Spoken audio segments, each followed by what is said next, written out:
안녕하세요. 이슈 파이터 장진성입니다. 여러분과 함께 우리 사회 이슈를 알아보고 그 이슈에 대해 심층적으로 분석해 주실 이슈 파이터를 초대하여 속속들이 알아보는 시간 이슈 파이터. 오늘의 이슈 파이터 드디어 저희 이슈 파이터 현직 국회의원님이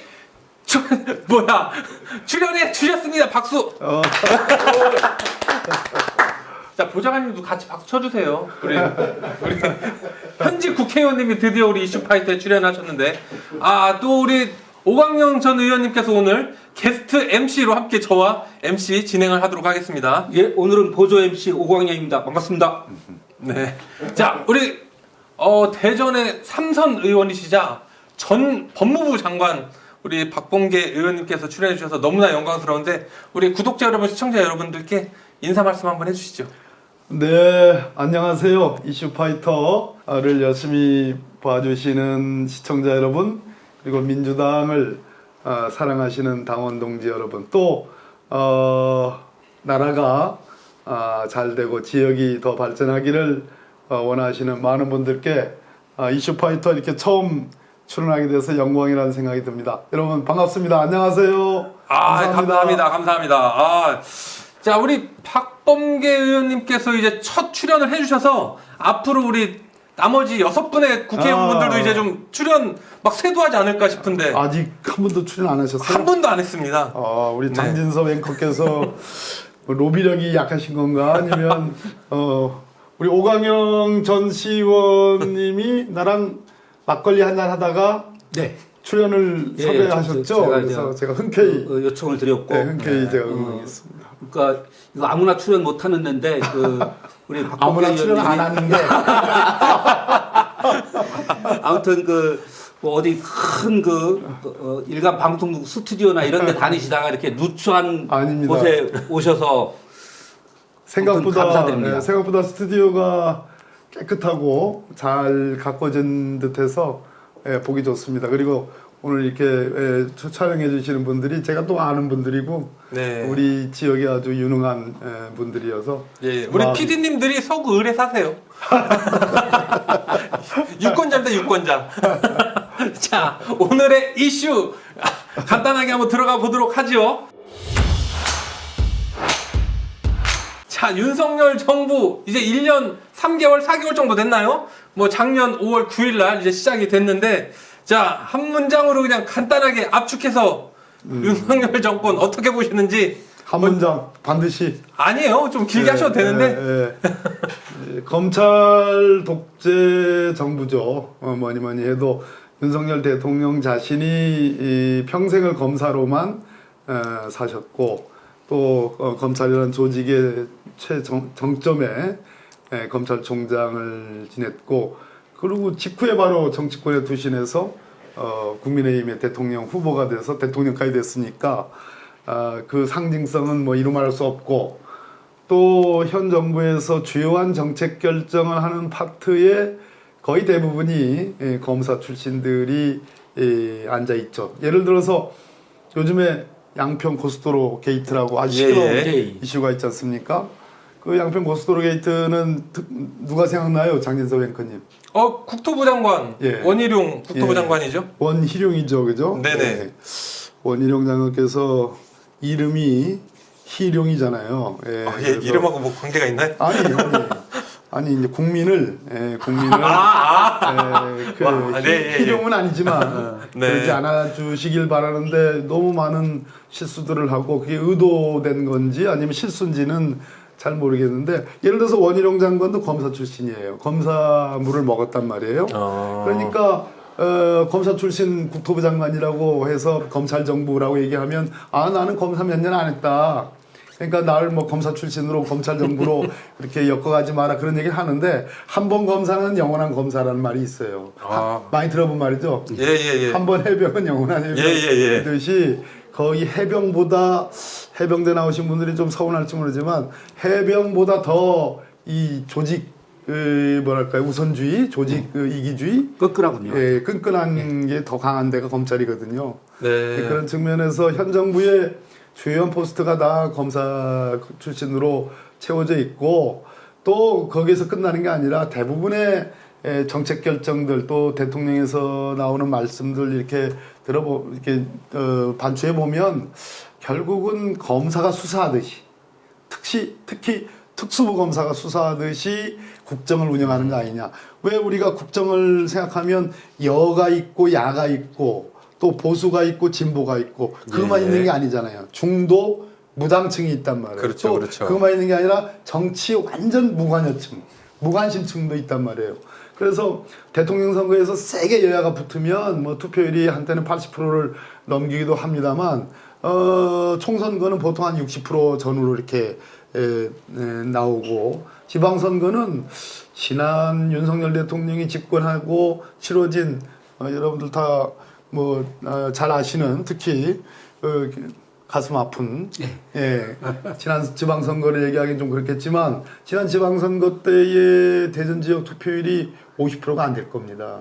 그래서 투표율이 50%에서 80%까지 왔다 갔다 하는 게 투표율이란 말이에요. 그러면 50%가 안 되는 투표율이라면 그 당의 선거에 50% 참여하지 않는 그 국민들은 그러면 대한민국 국민이 아니냐. 대한민국 국민이거든요. 다 정치적 이유가 있거든요.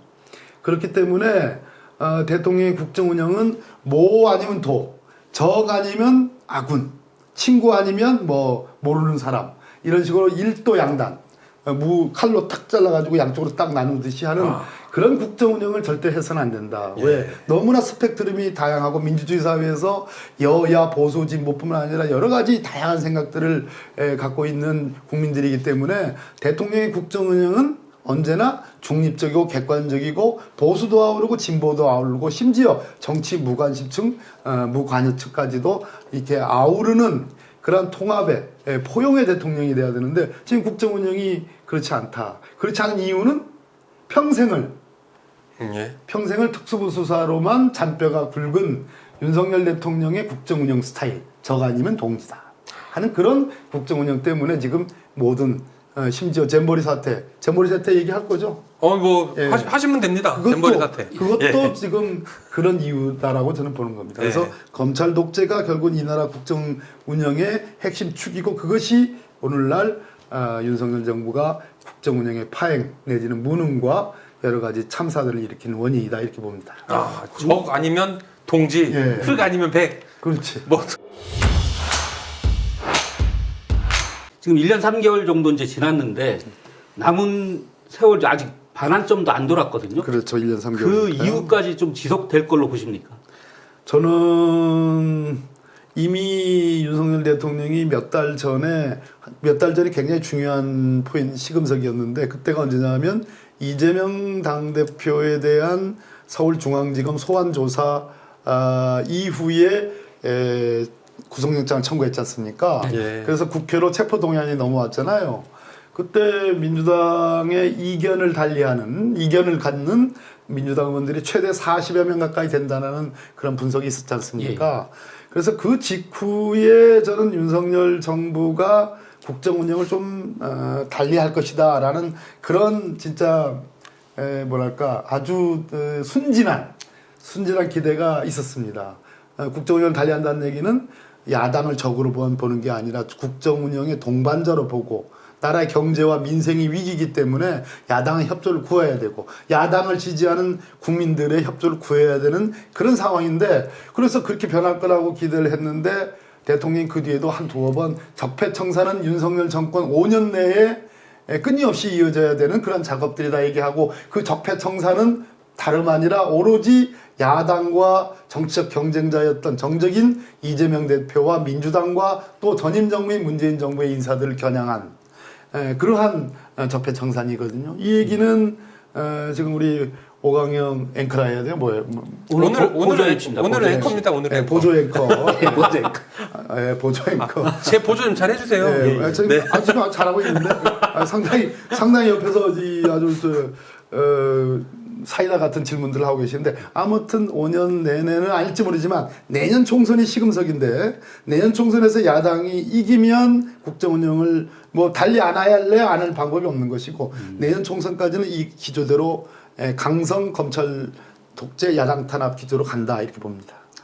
지금 우리 검찰 독재 정치 탄압 대책위원장 굉장히 길어요. 뭐 처음 듣는 것처럼 위원장? 위원장 하고 계시잖아요. 네. 예, 어떤 활동 하고 계시고 또 지금 어떤 방향으로 가는지 한번 말씀 좀 부탁드릴게요. 작년 9월쯤에 이제 우리 민주당 정치탄압 검찰 독재 정치탄압 대책위원회가 이제 발족이 됐고 이 민주당에 여러 특별위원회가 있습니다만 자랑 하나 할게요. 우리 자랑이 되는지 모르겠는데 탄압받는 속에서 만들어진 위원회라 그 위원회 자체를 자랑할 일은 아니지만 그래도 위원장이 당 대표께서 이렇게 주관하시는 매주 월요일 고위전략회의에 상근 멤버로 출석하고 있다라는 말씀을 드리고 그만큼 지금 검찰 독재와 민주당 탄압, 야당 탄압이 아주 엄중한 그런 상황이다. 그동안 뭐 수도 없는 대국민 성명, 검찰 독재에 대한 야당 탄압에 대한 수많은 성명도 내고 서울중앙지검 대검, 뭐 대검도 한 2차례 간 것 같은데요. 뭐 거기다가 수원지검, 지난번 수원지검 가가지고 거기 연좌농성도 아니에요. 사실은 저 기자들도 앉아 계시고 그래가지고 거기 저 현관 들어가는 입구에 한 30분 앉아 있는데 한동훈 장관은 들어 누웠다라고 이렇게 그 과격한 호의 발언을 했던데. 이제 뭐 등등의 이제 검찰청 항의 방문 또 경찰청 항의 방문 국수본 방문 등등을 했습니다. 했고 그렇지만 뭐 우리가 성과라기보다는 워낙 현 정부의 검찰 독재 야당 탄압의 정도가 워낙 강고하고 세기 때문에 저희들이 할 일들이 아직 많이 남아 있고 더 열심히 하겠다 이런 말씀드립니다. 예. 2016년도에 그 당시 민주당 야당이었을 때 예. 적폐청산 위원장을 하시지 않았습니까? 예, 맞습니다. 예. 그 이후에 이번에 맡은 검찰 독재 정치 탄압 대책위원장 이게 제가 볼 때는 일맥상통하는 것 같더라고요. 근데 사실 그때랑 지금이랑은 약간 좀 지금 예. 탄압받는 야당의 위원장으로서 대단히 좀 그 어려운 직책이라고 저는 생각을 하거든요. 예. 아까 뭐 맞습니다. 말씀하셨듯이 예. 뭐 곳곳에서 연좌를 하거나 예. 또 뭐 일부 언론에서 들어누웠다는 표현 같이 그 예. 떼약볕에서 뭐 피켓도 계속 들고 뭐 이러면서 사실 어떻게 보면은 그 아스팔트에 서 있는 그런 그 직책들인데 예. 그때랑 지금이랑 어떻게 좀 다른 게 있는 것 같아요. 2016년 적폐청산위원장은 민주당 적폐청산위원장 말고도 우리가 집권 예. 집권을 하고 문재인 대통령의 시대가 열리고 말 그대로 국민과 함께하는 촛불혁명의 정신을 이어받은 그러한 적폐청산이었죠. 뭐 그 적폐청산과 지금 윤석열 정부에서 말하는 적폐청산을 뭐 견강부의 아전인수적으로 니들도 적폐청산했으니까 우리도 적폐청산한다 이렇게 얘기를 하지만 그 당시 민주당의 적폐청산은 말 그대로 촛불 정신에 가리키는 보다 많은 국민들의 직접 민주주의 그리고 정치를 개혁하고 민생을 개혁하고 그러한 염원들을 담은 생활 적폐까지를 포함하는 그러한 적폐청산위원회였죠. 물론 저쪽 지금 국민의힘 쪽에서는 그 결과가 박근혜 전 대통령의 뭐 구속 기소와 재판 그리고 이명박 MB죠. 이명박 전 대통령의 구속 기소와 재판 결국 니들도 정치 보복을 한 거 아니냐라고 얘기를 하시는데 따져보십시오. 지금 대통령 기준으로 놓고 볼 때 박근혜 전 대통령의 혐의와 그리고 이명박 전 대통령의 혐의, 이명박 전 대통령 두 분 다 재직 중에 범한 범죄입니다. 그러면 반대로 우리 쪽을 얘기할 때에 문재인 대통령이 직접 당신께서 재직 중에 무슨 비위 혐의나 무슨 그런 혐의가 없지 않습니까? 예. 그래서 그것을 같은 선상에서 비교할 것이 아니고 또 이 박근혜 전 대통령의 그 재직 중 비리라는 것은 최순실과 엮여진 어떤 비선농단에 의한 비리 혐의, 뭐 수백억씩을 뭐 어디 재단, 미르 재단을 만들고 K스포츠 재단을 만들고 그리고 인사농단을 하고 하는 그런 일들이 벌어졌잖아요. 그것과 지금 뭐 윤석열 정부가 말하는 적폐청산이라는 이름으로 전임 정부, 우리 문재인 정부의 비리를 얘기하는 것이 뭐 재생에너지, 뭐 태양광이라든지 또는 무슨 통계와 관련된 거, 또 뭐 무슨 저 월성원전이라든지, 월성원전은 지난 정부 때부터 우리 정부 때부터 그쵸. 윤석열 대통령이 수사했던 거고요. 또 뭐가 있습니까? 뭐 또 뭐 요즘에 김태우 전 강서구청장을 뭐 사면한다 그러는데 그 양반 얽힌 저기 뭐 청와대 무슨 그 있지 않습니까? 그런 사건들 그 사이즈와 이명박 대통령, 박근혜 대통령이 저질렀던 그 국정농단과 재직 중에 그 비리 혐의, 뇌물과 관련된 그런 혐의는 비교할 수 없는 성질의 것이죠. 그래서 그거를 니네들이 적폐청산하고 보복했으니까 우리도 적폐청산하고 보복하는 것이다라고 얘기한다면 그거는 전제부터가 틀린 것이다. 그러나 그 당시에 적폐청산위원회는 집권당의 적폐청산위원회이기 때문에 굉장히 책임도 무겁고 그 성과에 대한 여러 가지 국민적 기대도 컸다. 지금은 짓밟히는 민주당의 민주당의 검찰 독재 정치 탄압 대책위원회다. 그렇기 때문에 이 효능감이나 무슨 성과를 기대하는 것보다는 우리가 어떻게 무너지지 않고 잘 민주당이 진짜 한 몸이 돼서 한마음 한 몸이 돼서 우리가 분열하지 않고 강건하게 맞서 싸우는 수사는 끊임없이 민주당을 향해서 이루어지고 있지만 이것에 결코 좌절하지 않는 그래서 우리가 함께 스크럼 짜서 윤석열 검찰 독재에 맞서 싸우는 그러한 맞짱을 뜨는 그러한 책임이 다른 그런 검찰 독재위원회를 이끌고 있다 이렇게 말씀드리겠습니다. 말씀하시는 과정에서 그 나와서 이런 얘기는 처음 하는데 이 방송에서 잠깐 여쭤보는데 김태우 전 강서구청장 같은 경우에 그 실제로 대법원에서 완전히 확정 판결이 난 지 3개월밖에 안 됐는데 사면하는 것에 대해서 법관을 하셨지 않습니까? 이 법을 다뤄본 그 분으로서 어떻게 평가를 하세요? 우리가 이제 사면 복권, 저도 뭐 법무부 장관 한 사람으로서 사면 복권 했었죠. 했었는데 이런 말을 많이 씁니다. 판결문에 잉크가 채 마르기 전에 사면 복권, 대통령이 아무리 고유 권한이라 하더라도 사면 복권 할 수 있느냐. 김태우 전 강서구청장은 현 정부에서 아마 참 그 기소해서 재판하고 유죄 확정 나는 것을 굉장히 현 정부에서는 싫어하는 어떻게 하면 면죄부를 줄까 하는 그런 고민이 있었을 겁니다. 그러나 우리 법원이 그래도 정의롭게 엄중한 범죄라고 해가지고 집행유예 징역형의 판결이 나서 구청장직에서 물러난 거거든요. 그럼 지금 이것을 이 양반을 지금 잉크도 채 마르기 전에 지금 사면 복권을 한다는 얘기는 강서구청장 선거에서 재출마를 올해 10월이죠. 올해 10월에 다시 출마를 할 수 있게 돼버렸어요 지금. 돼버렸습니다. 뭐 아직 이제 사면 확정된 건 아니지만 이제 그렇게 명단에 사면 심사위원회 명단에 들어갔다고 하니 그래서 이거는 적어도 대통령이 아무리 고유 권한이지만 금도를 넘어선 것이다. 있을 수 없는 얘기다. 이것은 철저한 정치용이고 정권적인 어떤 공세 차원이다라는 그런 말씀드립니다. 자, 첫 번째 이슈로는 우리 윤석열 정부, 윤석열 정권에 대한 평가를 좀 해봤다면 이제 이어서 우리 바로 이제 내년 이제 240일 남았습니다. 240일 남았는 내년 총선 민주당의 방향에 대한 이야기를 좀 나눠보도록 하겠습니다. 자, 내년 총선 전망 어떻게 보십니까? 제가 이제 며칠 전에 어디입니까? 라디오 방송에 나가서도 이제 그런 질문을 이제 들었는데요. 저는 민주당이 150석 이상 과반수 의석을 안정적으로 확보할 것이다 이렇게 봅니다. 워낙 2020년 지난 21대 총선의 결과가 민주당이 아주 압승을 해서 그렇죠. 여러 가지 이제 걱정도 많이 있지 않습니까?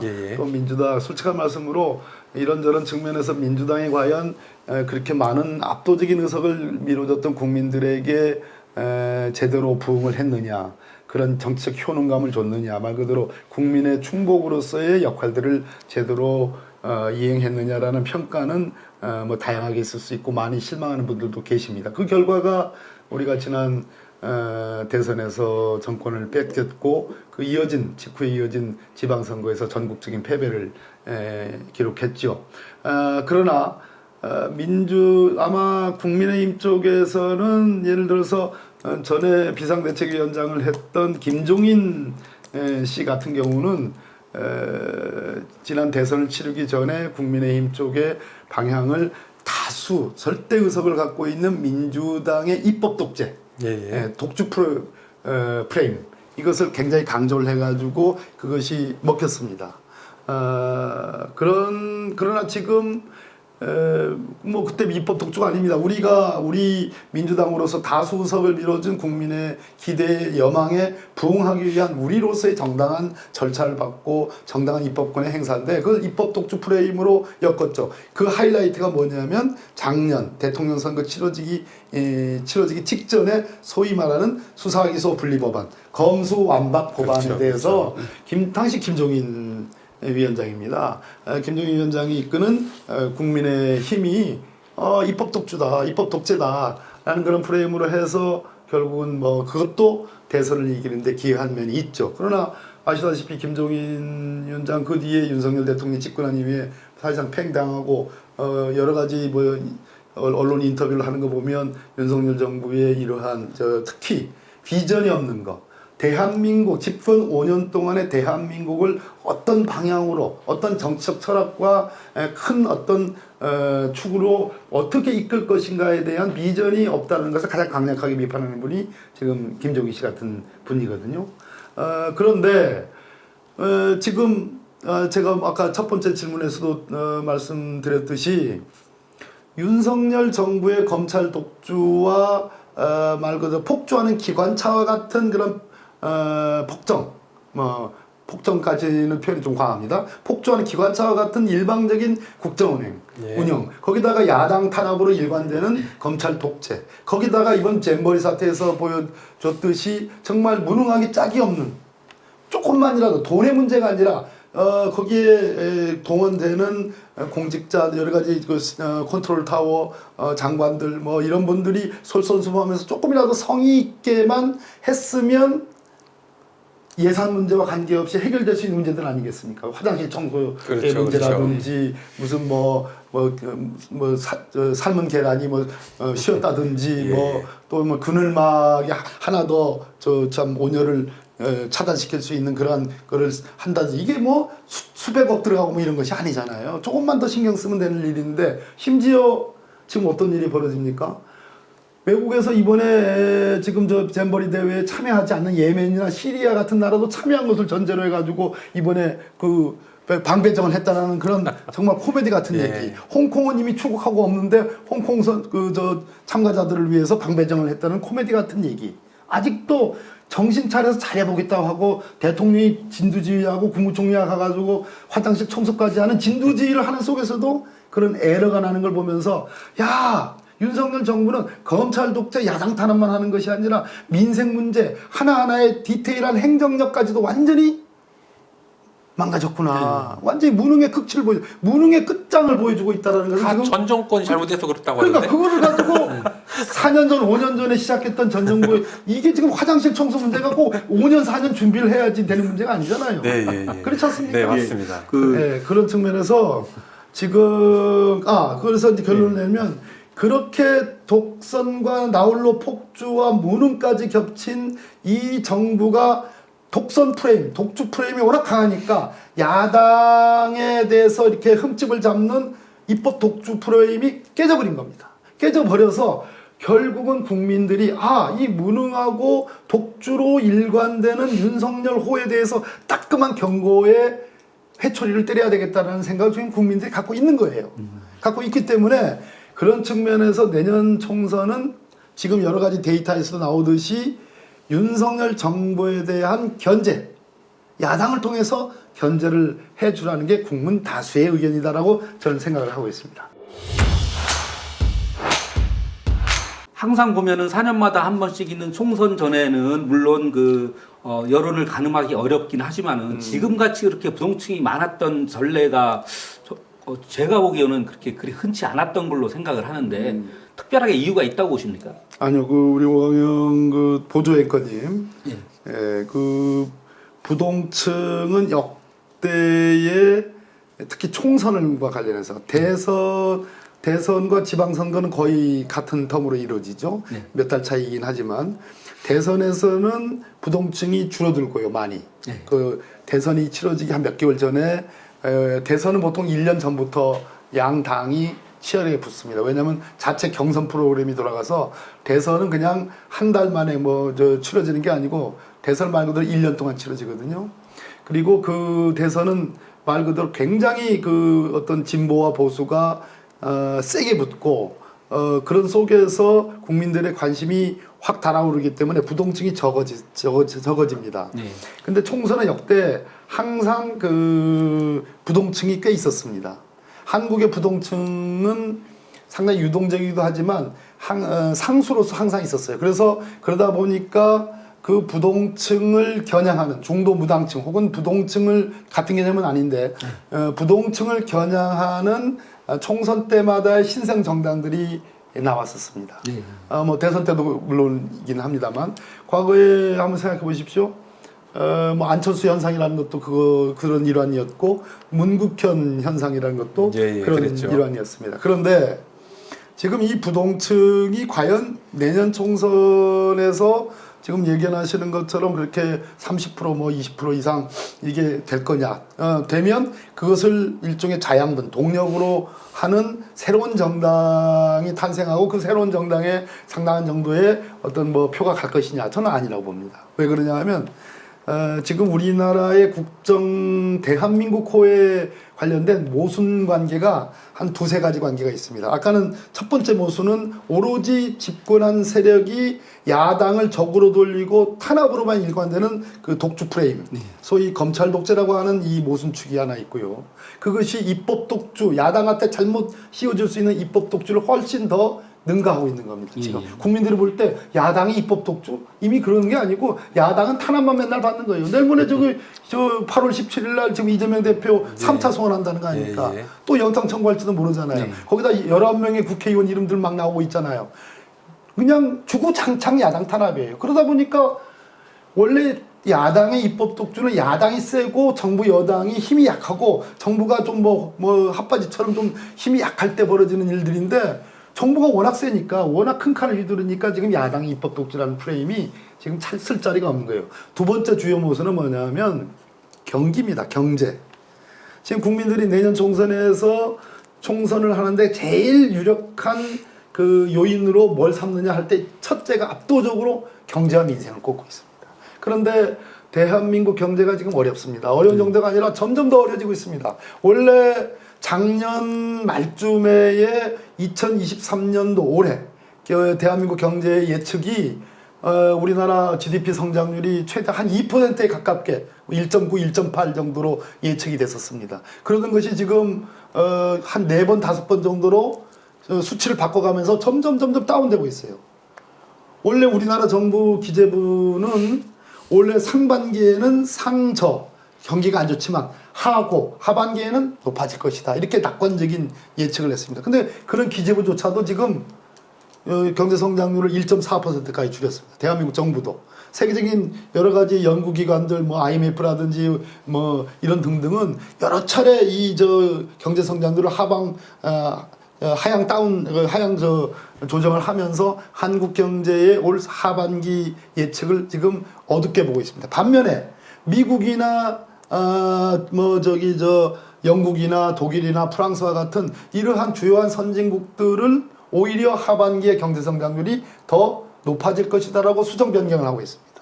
그러면 한국 경제가 이렇게 어렵게 가는 이유가 뭐냐? 저는 여러 가지 국제적인 측면도 있지만 세계 경제가 그래도 3% 성장률을 기록할 거라고 하는데 한국만 유독 1.4%로 이렇게 더 낮은 성장률로 가는 것은 대한민국 정부가 경기 운영과 경제 운영하는 데 있어서 뭔가 유능하게 하지 못한 이유 때문이다. 경제라는 것은 신인데 그러려면 전 국민이 마음을 합쳐가지고 한번 으쌰 소비도 좀 일으키고 한번 경제도 한번 회복시켜보자. 소상공인 자영업자들 좀 한번 도와가지고 그 사람들 도우면 돈도 쓰고 해가지고 경기가 회복되고 또 수출도 늘어나고 뭐 이런 으쌰으쌰하는 분위기가 우리가 예전에 IMF 때 금모기 운동 같은 게 그런 거 아니겠어요? 정부가 주도했지 않습니까? 김대중 대통령이 발벗고 나서가지고 그걸 극복했잖아요. 근데 윤석열 대통령은 그거 안 해요.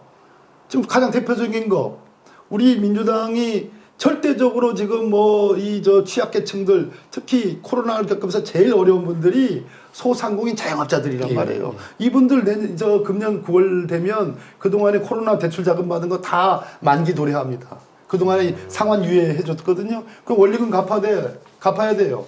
이거에 대해서 정부가 우리 저 민주당은 35조 원 추경을 해서 이분들 도와주자 하는데 윤석열 대통령은 내가 지지율 1%가 되더라도 추가 경정 예산 없다. 예? 저거 그거 없다. 왜냐하면 뭐 재정 건전성 무슨 그 핑계를 댑니다. 지금 재정 건전성 우리나라 49%예요 지금 GDP 대비. 이거 전 세계적으로 아직은 건전한 겁니다. 그래서 한 35조 더 한다고 그래서 55%안 돼요. 한 51, 2%쯤 되는지 말는 정도거든요. 그렇기 때문에 이 두 번째 모순축은 경기 회복이 어렵다, 민생이 어렵다, 경제가 어렵다. 이것은 미국에서 유명한 말이 있습니다. 바보야, 문제는 경제야. 이 말이 왜 나왔냐면 미국에서는 내년 대통령 선거가 있습니다. 미국의 경제 성장률이 2% 이하로 떨어지면 무조건 정권이 바뀝니다. 그래서 바보야 문제는 경제야라는 말이 나온 거거든요. 그래서 대한민국 경제 성장률이 올 하반기에 1.4%면 이것에 대해서 내년 4월 달에 치러지는 총선에서 국민들이 심판하는 겁니다. 따라서 독주와 경기 실패, 경제 실패, 민생 실패 이 두 가지 축을 놓고 봤을 때 우리나라의 지금 부동층이 꽤 지금 여론조사에 나오지만 최종적으로는 결국은 심판 무도로 간다. 예. 그래서 부동층은 많이 없어질 것이다. 저는 그렇게 보는 겁니다. 길거리에 현수막 붙어 있는 거 보면은 뭐 국민의힘이 뭐 민생은 국민의힘 뭐 이런 현수막을 붙여놨어요. 예. 근데 지금 민생과 관련된 뭐 추경 35조 하자는 거 끝까지 지금 안 하고 있으면서 그 살림을 뭐 건전하게 해야 된다 이런 식으로 하면서 길거리에는 민생을 챙긴다고 하고 있거든요. 이런 부분에 대해서 사실 우리 민주당이 다수의 의석을 갖고 있으면서도 불구하고 우리 국민들한테 진짜 민생을 민주당이 챙기는구나 이런 걸 갖다가 확실하게 좀 보여주지 못하고 있다는 여론도 좀 있습니다. 네, 예, 그런 부분에 대해서 그 35조 추경뿐만이 아니고 향후 총선까지의 어떤 민생 경제의 전망을 좀 요 부분은 아까 좀 말씀을 하셨으니까 좀 짧게 정리해서 좀 말씀해 좋습니다. 주시죠. 이제 마지막이죠 이게. 예. 민주당이 어떻게 하면 이기느냐. 제가 다음 총선의 가장 큰 모순축은 하나는 독재, 하나는 경제, 민생의 실패 이 두 가지를 얘기했지 않습니까? 그렇기 때문에 결국은 현 정권에 대한 심판 선거다. 그렇기 때문에 부동층이 상당히 줄어들고 그분들이 제3당이 아닌 제대로 윤석열 정부와 집권 여당을 심판할 만한 정당이 어디고 그 후보들이 어디냐로 관심이 쏠려갈 수밖에 없고 그것은 민주당만이 할 수 있다. 민주당만이 그 일을 할 수 있는데 그러면 현재의 민주당으로 간다면 그러면 안정적으로 이렇게 이기느냐? 그렇지 않죠. 국민들이 원하는 것은 결국 민주당의 내부 혁신과 내부 통합 그리고 혁신입니다. 통합과 혁신. 옛날에 많이 혁신과 통합이라고 옛날에 혁통 이런 정치 단체가 있었죠. 마지막에 민주당에 합류가 됐지만 저는 통합과 혁신, 통혁입니다. 통혁. 그러니까 통합은 내부의 분열적 요소들을 극복해야 됩니다. 여러 가지 작은 차이들이 있습니다. 전국을 어떻게 바라보느냐의 차이도 있습니다. 그러니까 민주당의 노선을 어떻게 할 것이냐는 차이도 있고 이재명 당대표의 리스크에 대해서 어떻게 진단하느냐 차이도 있습니다. 또 돈봉투 사건이라든지 또 뭐 김남국 의원의 무슨 뭐 코인 사건이라든지 이것을 바라보는 시각도 민주당 의원들이 다 다릅니다. 그러나 그러한 다른 것이 있다 하더라도 저는 그것이 윤석열 정부의 검찰 독재 야당 탄압과 민생경제 실패의 이 주요한 모순을 능가하지 않는다고 봅니다. 그것이 더 주요한 모순이기 때문에 따라서 내부적으로는 저는 통합을 반드시 해야 된다. 통합은 무엇으로 하느냐? 혁신으로 통합을 하는 겁니다. 저는 혁신을 하자는 데는 소위 우리 당의 친명 비명 얘기하는 거 저는 그런 용어를 좋아하지 않습니다만 굳이 있지 않습니까? 비명이라고 자처하는 의원님들도 계시지만 어쨌든 당 대표는 이재명 당 대표입니다. 자, 그랬을 때 혁신을 이재명 당대표나 이재명 당대표를 적극적으로 지지하는 국회의원들도 혁신을 반대하는 거 아닙니다. 그래서 혁신위원회가 떴잖아요.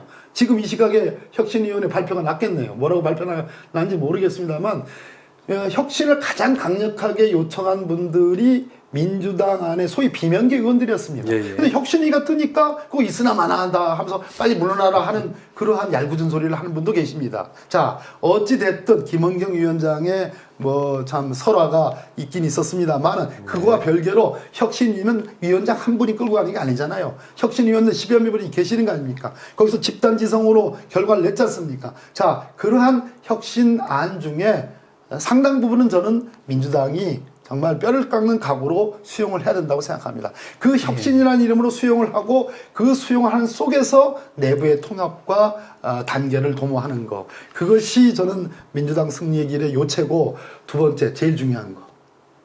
결국 내년 총선은 심판선거인데 그 심판은 누가 더 국민 경제를 회복하고 민생 경제를 회복하는데 더 유능한 능력을 보여주는 정당이냐 이것에 달려 있다. 그러기 위해서 우리가 지금 아까 뭐 저 우리 오광영 보조 앵커 장진섭 앵커의 보조 앵커 굉장히 높은 사람 같네요.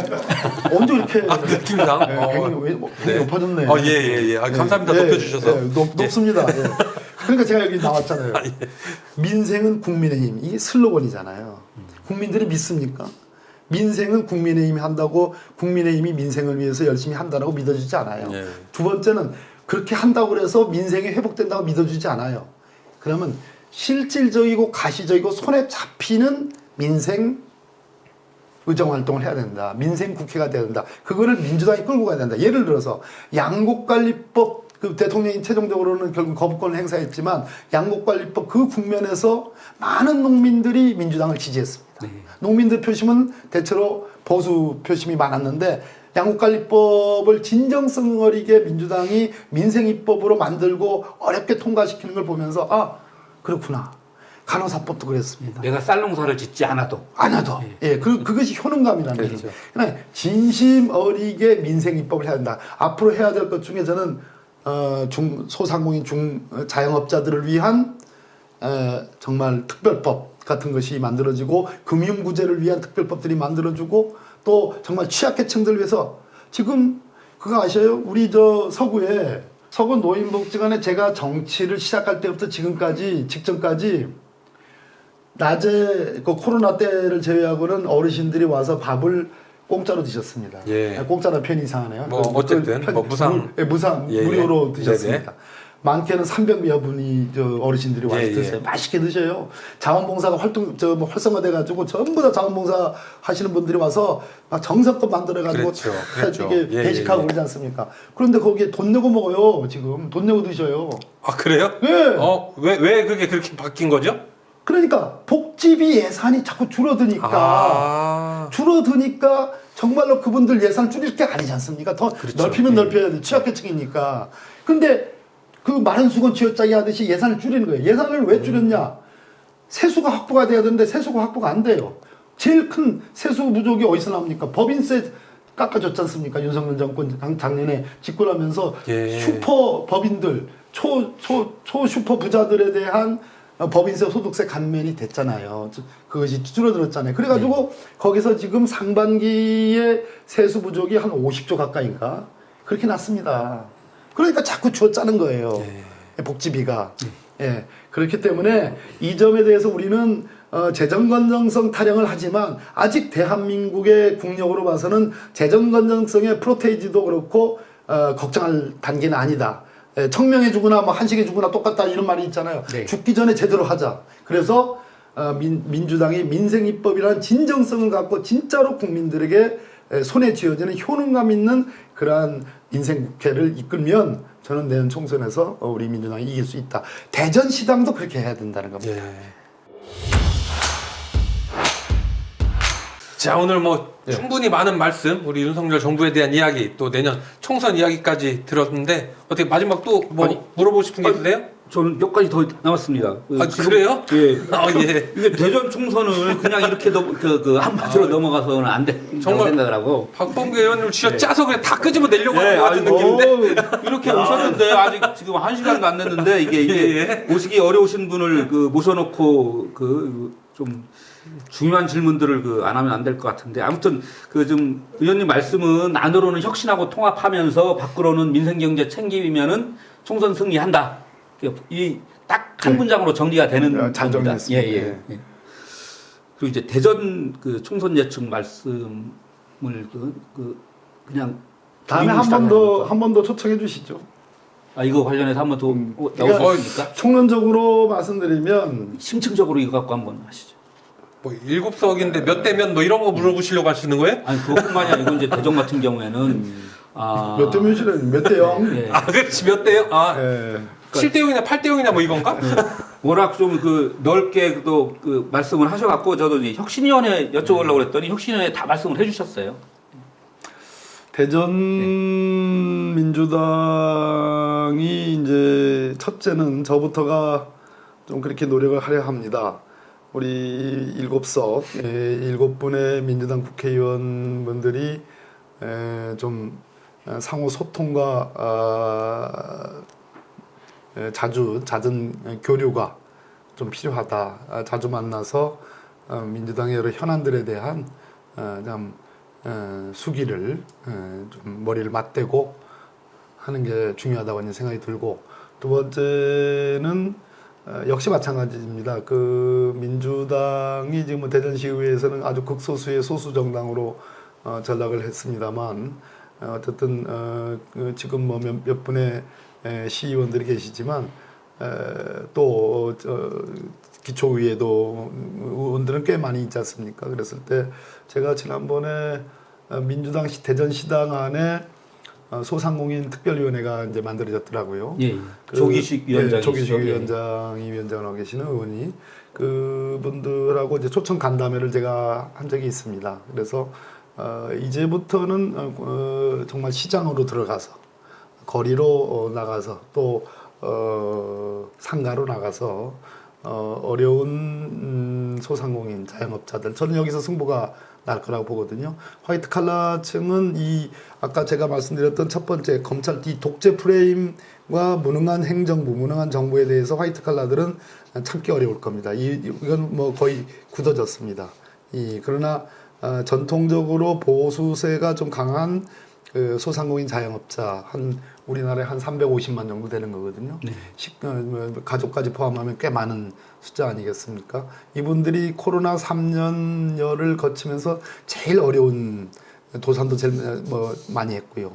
파산도 제일 많이 했고, 그래서 이분들이 이미 표심이 바뀌고 있습니다. 지금 여론조사를 해보면. 그래서 이분들에게 실질적인 도움이 될 만한 활동을 해야 되겠다. 첫째는 위안, 진정 어린 위로.